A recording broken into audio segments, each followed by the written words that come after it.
All right, well, who that? who that? Oh, the Saints. They lost 20-17 to the Buccaneers. What's going on with the Saints? That's 2 losses in a row. Not only that, they lose at home to maybe the worst team in football. What's going on with this? What's going on with these Saints? It's like the look on Tom Benson's face said it all. When he missed that field goal. When he missed the field goal, like yeah. That's funny. I've been saying for weeks, they're the Saints. It's like the paper bag, the ain'ts, the years of futility. It's like they still haven't gone to the Super Bowl. Well, it's like, how many years? I mean, they've won how many playoff games in their history? What, 3, 4? No, I think 2, maybe. That one year with Aaron Brooks, they won 2 games. Oh, yeah. They've won 2 playoff games in their whole history. It's like, I have no trust in them to come out of the NFC. None. Well, that was my next question. They will have the number 1 seed. So, do you trust this team to come out of the NFC? I mean, I don't either. Well, we already know Derek doesn't. What about you, Lawrence?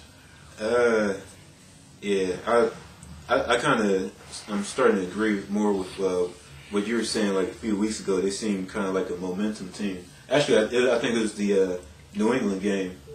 You know what I'm saying? You're just like, it's like they just need to have some momentum. Otherwise, they're just like, they're going to stink it up. So, well, here's a stat. They over the last 4 games, they've given 145 yards. They average 145 yards giving up on the ground, and they let Cadillac Williams run all over him yesterday, and he's been injury prone the last 3 years. I guess he did have something left in the tank, but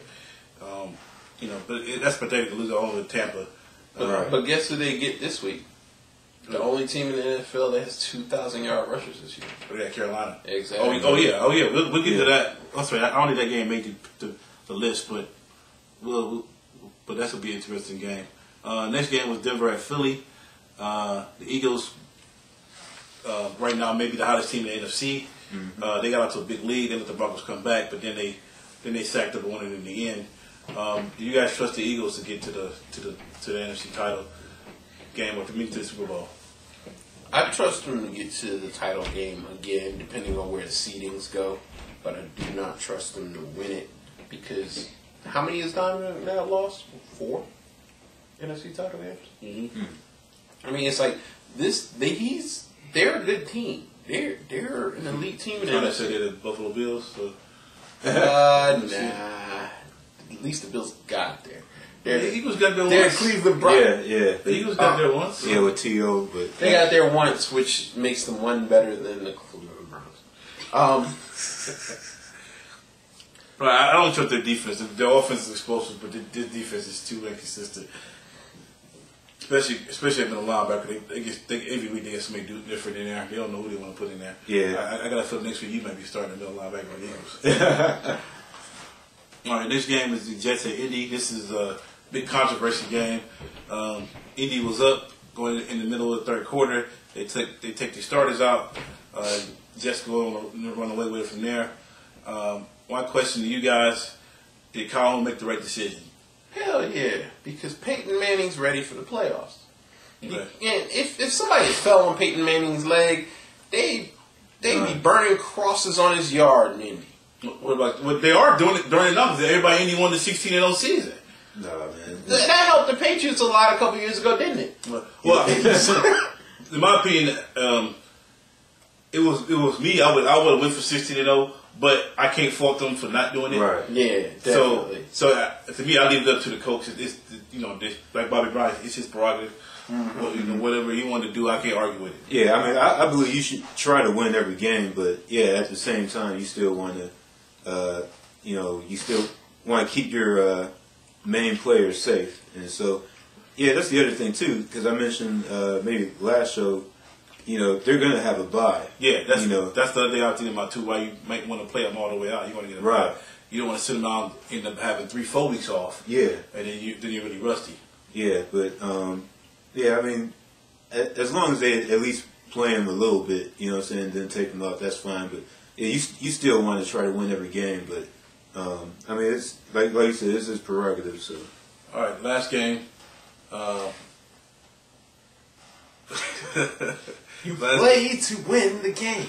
Last game is Chicago 36, Minnesota 30. All right. The Vikings.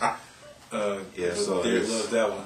The Vikings lost again. They have not. Lately they've been really struggling. Whose fault is? What's going on with the Vikings? Is it Brett Favre's fault? Yes. Is it? Hold on, let me finish. Is it Brett Favre's fault?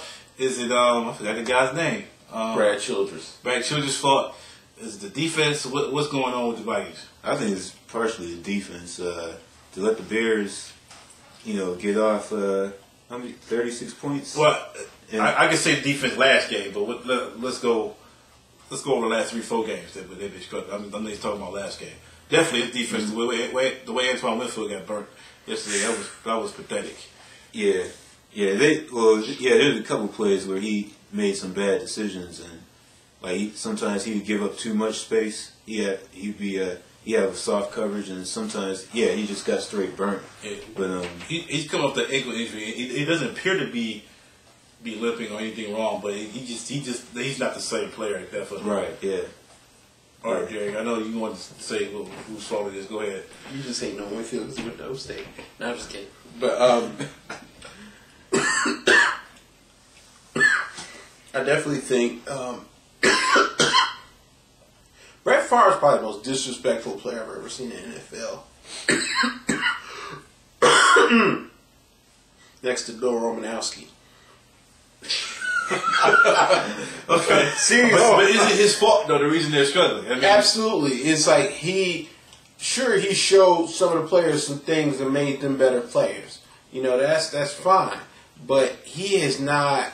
He's made this team all about him. He wants the success to be on his shoulders. It's like he wants to be the figurehead of this team. And somebody else pointed this out. I was listening to this on the news, and they talk about how Brett Favre refers to Coach Childress as Brad.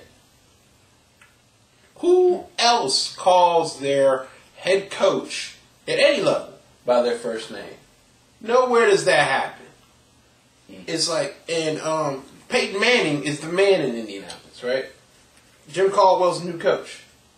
Guess what Peyton Manning calls him? Mr. Caldwell. Coach Caldwell. Exactly.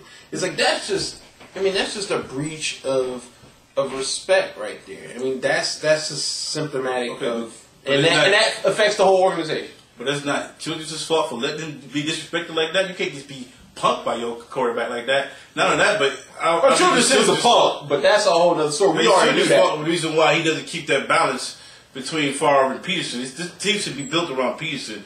And through the season, I've been saying that all year.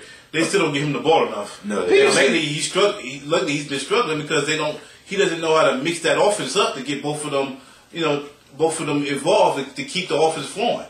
And Peterson also has a little bit of binaritis. Fumbling at inopportune times. That's true. So, I think we're over our limit for sure on this segment. But when we come back, we're going to talk about the upcoming games of Week 17, and we're going to talk about the possible playoff scenarios. Who's in, who's out, depending on who wins.